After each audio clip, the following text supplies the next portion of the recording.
it's a wee quick one today. But I've been through here, I know what's in here, but it's an unboxing for the stuff I got from AMG. We've got camshaft seals, there's 4 of those in there. I'm just going to stack them up here on this wee bench here. This here is, if I can get the thing open, that is a new uprated, higher quality manual tensioner. It's sort of semi-manual, it's got a spring in it, but yeah, set the actual spring tension manually. I can get the thing to just set that there for now. Just a wee, get on. Did everything in the wrong hand, come on, I'm still broken. I've got another camshaft seal.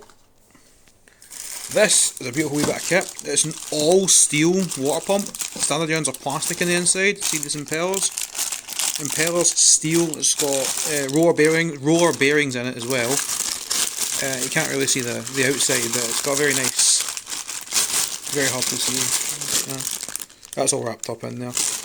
You can sort of, yeah, it's all wrapped up, but it's all solid steel. Some of it's billet, some of it's not. Very nice bit of kit. Should make my MG stay nice and chill, which is a very important thing when you've got fucking you got K series.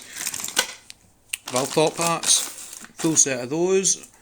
We've got, oh, these are the heavy ones.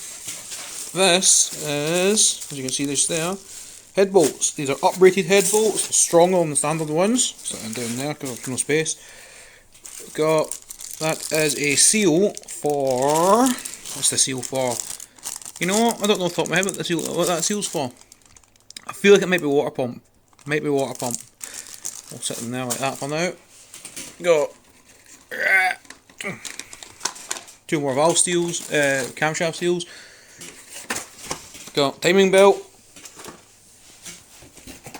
Got rear timing belt. Well, sorry, that's the front timing belt. This one's the rear timing belt because, you know, Rovers. 2 timing belts with VVC. We've got inlet manifold gasket. We've got exhaust manifold gasket. That is the baffle plate for the cam cover, so you don't get oil splash in there. And then we've got the piece de resistance, an all billet aluminium oil rail. Now this is what the head bolts bolt into. See, it is a casting, but it's machined a lot nicer on the standard ones. It's a lot heavier. See how much webbing's in that? My best to show it through the bubble wrap. Look at the amount of webbing that's in that. I'll show you a standard one with insert. Just here. Yeah, they're way stronger. And then the last thing is an N series head gasket. This is out of a Chinese made AMG. However, these head gaskets are dramatically stronger than the standard ones, like several orders of magnitude. But yeah, that's what the guts of 300 quid buys you for an MG. I'll probably put another video up when I start putting the engine together. I can't really do much one-handed, unfortunately. Torquing stuff's quite difficult, but yeah, it's going to be shit's moving. We're getting closer every day.